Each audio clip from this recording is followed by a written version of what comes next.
Além disso, há que se perguntar o seguinte: e quando um interessado, um particular, vai extrair cópia de algum documento dentro desse processo?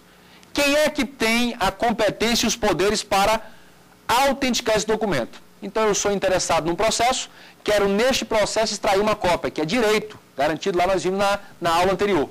Como é que eu faço para ter a autenticidade desse documento? O próprio servidor, a autoridade competente, tem poderes para dar autenticidade, para autenticar essa cópia extraída de um documento que consta dos autos do processo. E por último, no tocante aí à forma dos autos do processo, vale lembrar que os atos, os documentos e atos do processo que serão documentados, serão rubricados e numerados sequencialmente. Então, os documentos que comporão os autos desse processo, no tocante à forma, à formalização, deverão ser todos rubricados e autenticados, numerados sequencialmente. Bom, isso, claro, vai sofrer adaptações quando nós estamos tratando de digitalização. Isso aí nós encontraremos, ou cada unidade encontrará meio digital seguro e exato para garantir essa rubrica digital e para garantir essa numeração sequencial, que isso, claro, com os meios de informática torna ainda mais fácil.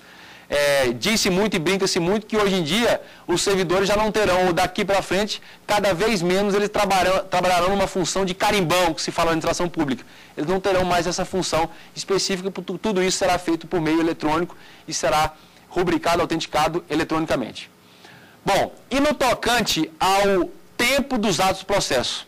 Como é que se delimita o tempo, o momento em que se pratica esses atos?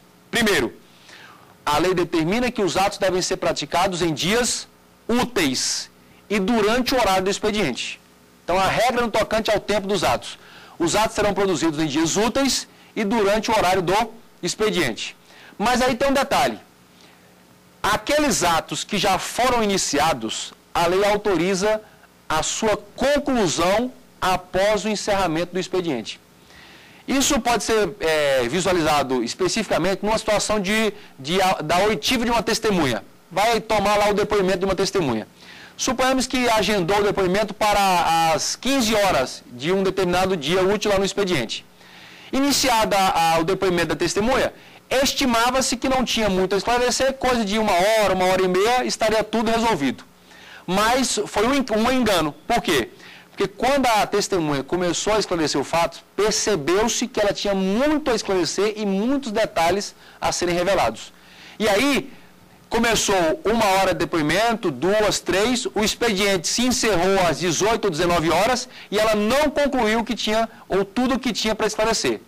Numa situação como essa, é inadequado, não é conveniente você interromper esse depoimento, deixar que ela vá para casa, reflita, pense no que está falando, tenha contato com outras pessoas e depois volte para concluir seu depoimento.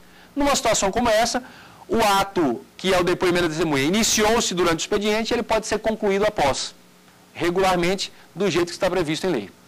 Bom, um terceiro aspecto ainda no tocante à instrução, referente à sequência dos atos, já falamos da forma dos atos processos, já falamos do tempo, e aí temos que tratar também do local em que serão praticados os atos do processo. A lei determina o seguinte: como regra, os atos deverão ser praticados na sede daquela unidade, do órgão ou entidade que está comandando e conduzindo o processo. Então, a regra, os atos serão produzidos na sede da unidade administrativa que conduz o processo. Mas é possível que algum ato nesse processo seja produzido ou praticado em outro local. Por exemplo, pode-se ouvir uma testemunha que não esteja em condições de se deslocar até a sede do órgão. E aí vai fazer a oitiva dela ou no hospital ou na sua própria casa. Numa situação como essa, a lei determina que o interessado no processo, não a testemunha, o interessado no processo deve ser intimado com no mínimo 3 dias úteis de antecedência para tomar conhecimento dessa diligência que vai ser realizada no processo. Ou seja, aquele interessado que pode acompanhar, que pode querer ter conhecimento da testemunha ou do depoimento da testemunha, ele tem que saber que o ato, o depoimento da testemunha, naquele caso específico, não vai ser feito na sede do órgão. Ele tem que ter conhecimento do novo local em que o ato vai ser praticado. E e aí nós teremos essa situação de um ato ser praticado fora do local em que é normalmente praticado, que é a sede do órgão ou entidade. Muito bem. Podemos passar agora para um breve retrospecto do que foi dito agora nessa segunda aula. Nós já tratamos da instrução, é bom sempre revisar as formas de instrução, revisar o requerimento de instrução e suas formalidades, a competência para acompanhar ou conduzir o processo, que é a autoridade competente perante a qual o processo será conduzido. Nós temos de ver quem é considerado interessado para atuar no processo, temos de relembrar quais são as situações de impedimento e suspeição e também aspectos da formalização das provas, a questão da consulta pública, audiência pública, o tempo dos atos, forma do ato e o local em que os atos deverão ser praticados. Podemos passar agora para algumas perguntas dos alunos aqui no estúdio.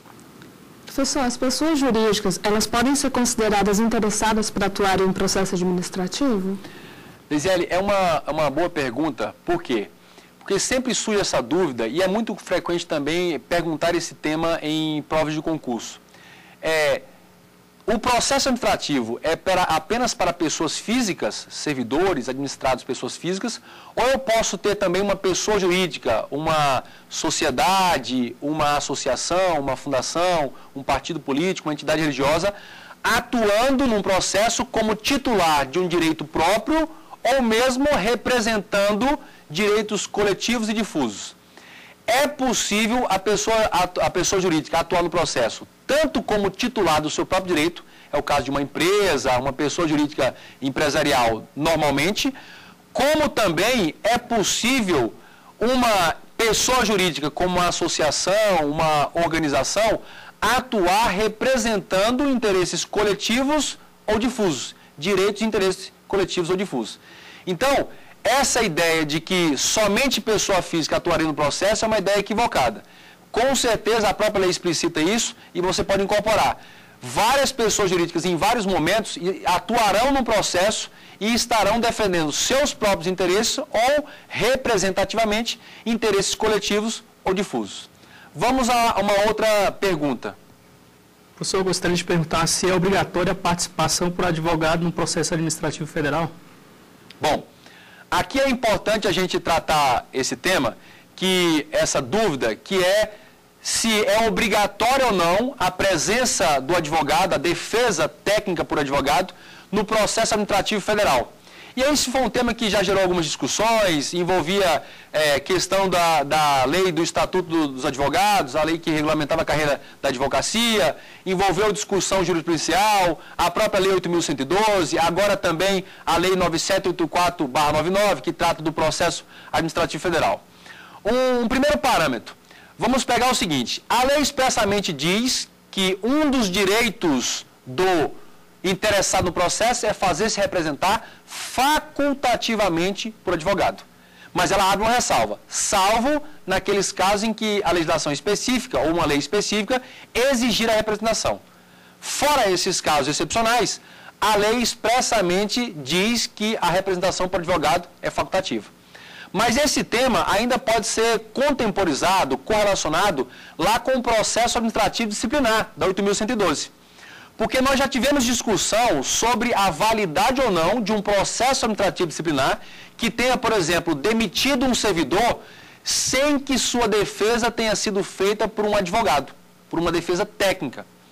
O STJ, inclusive, tem a súmula 473, que chegou a dizer que era obrigatória, necessária a presença por advogado na defesa, a defesa técnica por advogado no processo administrativo.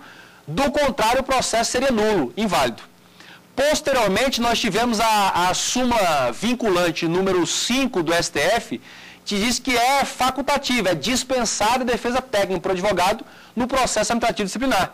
E logo, claro, essa súmula, por ser vinculante, suplantou a súmula do STJ. E aí, nós ainda podemos fazer uma correlação, uma ponte com a lei 9784/99, porque a própria lei 9784/99, ela diz que, em se tratando de processos específicos, como é o caso do processo administrativo disciplinar, valem as leis próprias. E aí, eu também posso correlacionar, olha, se lá naquele processo específico, em que eu terei uma sanção de até demissão de um servidor, o próprio Supremo entendeu que a defesa por advogado, a defesa técnica, não é obrigatória, e conjugando isso com a Lei 97/4, que expressamente diz ser facultativa a defesa técnica por advogado, a representação por advogado, no processo administrativo em geral, qual é a conclusão que nós temos? Tanto no processo administrativo disciplinar, como no processo administrativo em geral, hoje, a presença de um advogado técnico formado, a defesa técnica por advogado, é meramente facultativa. Não é obrigatória. Ou seja, se o próprio interessado ou se o próprio servidor faz a sua defesa no processo, sem que isso seja feito por um advogado técnico formado, essa ausência da defesa técnica não vai acarretar a invalidação, a nulidade desse processo. Bom, agora vamos a um resumo do que foi tratado nessa segunda aula, em que o tema era fases do processo administrativo. Lembrando que nessa primeira etapa das fases do processo administrativo, nós tratamos, primeiro, as formas de instauração do processo, que podem ser de ofício ou a requerimento. Tratamos ainda de quem pode ser considerado para instaurar o processo. Quem pode ser considerado interessado para atuar no processo. Seja a requerimento, seja quando a administração tenha instaurado de ofício. E aí tratamos também das formalidades do requerimento de instauração do processo. Tratamos também da competência, da autoridade competente para o processo. A autoridade perante a qual o processo tramitará e será instaurado. Vimos ainda a capacidade daqueles que podem ser considerados interessados para atuar no processo, que é considerado capaz para praticar atos e atuar no processo, travando uma relação com a administração pública. Além disso, foi tratada a situação de impedimento e a situação de suspeição, que comprometem a atuação de um servidor ou autoridade no âmbito do processo. Passamos ao início da fase de instrução, que é a segunda fase, logo após a instauração, e tratando da fase de instrução, vimos quais são as provas, as alegações e quem pode atuar requerendo e produzindo as provas no processo. Vimos, além disso, também quais são as formas de participação popular, como consulta pública, audiência pública, as provas e requerimentos que o interessado pode formular no processo, a possibilidade ou não de revelia no processo, e tratamos também da forma, do tempo e do local em que os atos do processo serão chamados ou tratados. Chegamos ao final dessa nossa segunda aula, cujo tema foi Fases do Processo Administrativo Federal. Aproveito para convidar a todos para assistir a nossa terceira aula, que concluirá este tema, que são as fases do processo administrativo.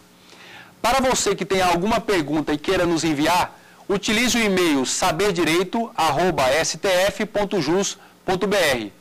E relembro que essas aulas também podem ser assistidas no site do YouTube. É só acessar o endereço eletrônico www.youtube.com/saberdireitoaula.